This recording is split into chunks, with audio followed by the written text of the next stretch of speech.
Not quite as hot. You know the drill, guys. Red button. Say hello, live or replay. Say hello. No lurkers, remember. Personal development is not a spectator.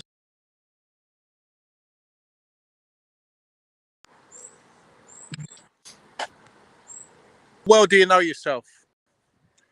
Slightly deep question, but it's quite a deep topic, this one, which I've taken on for the next few shows.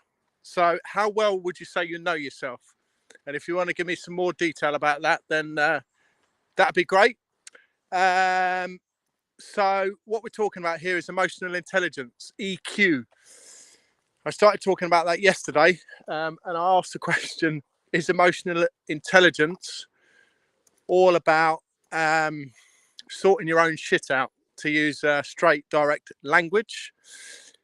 Is EQ, is emotional intelligence just a posh version of sorting your own shit out? There's a question from yesterday.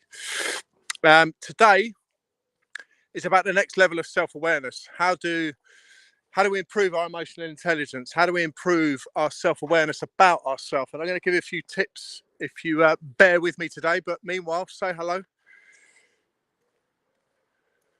Give me some energy. Yeah.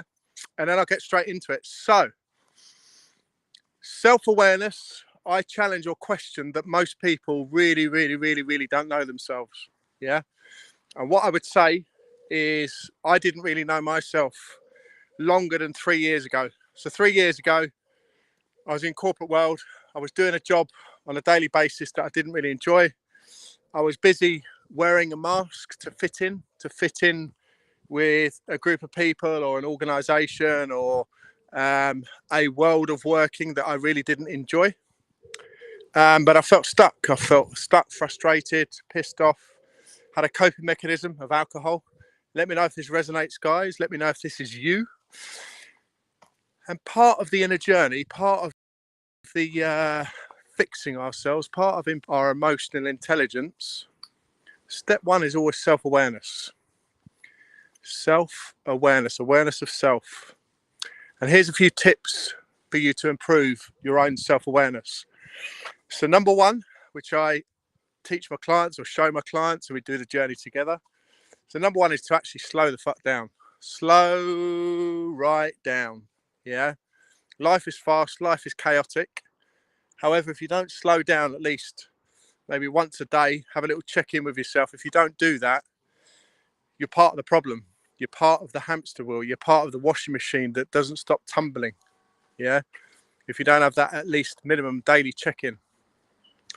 So how do we do that? So as I say, slow right down. Have at least that 10-20 minutes self-reflection on a daily basis. And what I mean by that, just to quantify this a little bit, I mean looking at yourself, looking at your life, looking at your behaviors, your actions, what you do on a daily basis, almost like a third person. You know, it's almost like put yourself outside of yourself, as weird as that sounds, and look in. And looking at how you behave. What is it you do on a daily basis? How do you interact with people? How's your self-behavior? You know, what's your level of emotion as the day goes on? Are you doing that roller coaster ride like I used to do?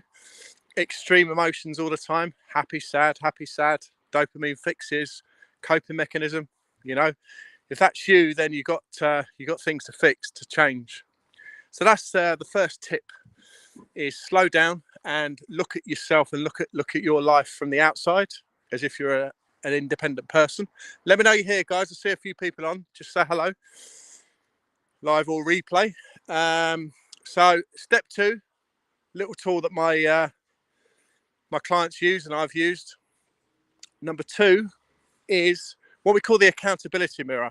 Now, Goggins uses a similar thing, but my version is different. So my version of the accountability mirror, which helps for self-awareness, especially if we're changing things in our life or transitioning from something, leaving corporate to entrepreneur, if we're giving something up, if we're giving up booze or substances, a big, powerful tool on a daily basis, what we call the accountability mirror. So what do I mean by that? So the first time you look at the mirror, first thing in the morning, yeah, What do you say to yourself? What's that first conversation? What's those first 2 sentences? Yeah. And like I said before, to capture this, you've got to slow down. You've got to slow down and be open to self-awareness, right? So what's that first conversation you have with yourself in the morning, first thing? What's those first couple of sentences, you know? And I would challenge, what's the level of love for yourself? That first conversation, it tells a lot, yeah? If you wanted to go to the next level, note it somewhere, journal it somewhere. Put it in the notes in your phone, you know, the note section, especially for iPhones. You've got a note section in there. It's really good for that, for journaling and things like that. And some of the clients, not all of them, but some of them put it as part of their daily check-in to me. So they share with me those first couple of sentences first thing in the morning. And it's really, really interesting and powerful. And we kind of pick up on those in our then weekly call, and, you know, just highlight the extreme versions of that, those first conversations in the morning. Yeah, so that's number 2. Number 3 is journaling. We've all heard about that, you know, and there's different versions of journaling. A lot of the gurus out there are all about journaling. One of the reasons why I use journaling is to improve self-awareness. Yeah. So asking yourself on a sort of daily basis about yourself. How was I today? Level of happiness. How did I handle situations with other people today? How was my behavior? How was my self-talk? How did I talk to myself today? What was that inner voice? Yeah. So 3 powerful tips there to start off your self-awareness journey. And then we bring it to the next level in the next few shows. But step 1 is these very basic 3 steps. So just a quick recap. Number 1 is slow the fuck down. Apologies for the swearing. So slow everything down at least once a day for at least 15-20 minutes. Bit of self-reflection. How am I feeling? How am I behaving? What are my habits today? How are my emotions today?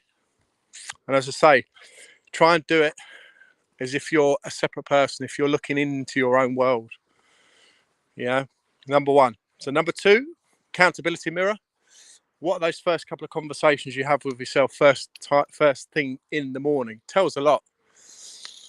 And if you've got hangover, if you've been on the booze or the substances the night before, what kind of conversation is that first thing in the morning?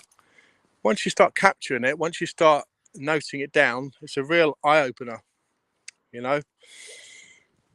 And what's even better, over time, if you track that over time and look at the series of the series of conversation, that internal voice series of conversations you're having with yourself, is a real eye-opener.